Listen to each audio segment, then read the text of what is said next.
Eilen kun pääsin 4 töistä, niin mietin, että mitä hän tänään tekisi ja päätin, että lähden yksin telttaretkelle. Ja vartin yli 4 mä sitten selasin kohteita ja päätin minne lähen.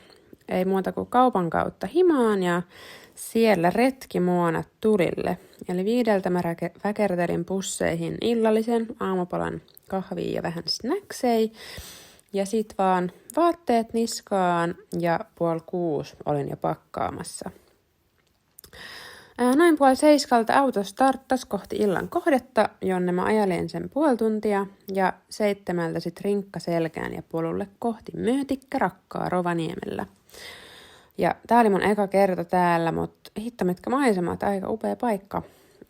Ja kasilta mä laitoin teltan pystyyn ja ripustin vielä riipparinkin tähän parhaalle maisemaspotille. Mä nautin ja chillailin ja tutkiskelin ympäristöä, kunnes sitten ysin paikkailla aloin kokkaa mun safkaa Meksikon pataa ja söin sen nachoilla ja ravintohiivahiutaleilla.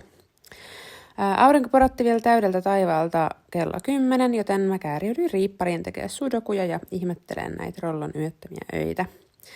12 sit silmät kiinni teltassa tässä maisemassa ja aamulla vielä pulahdus lähijärveen.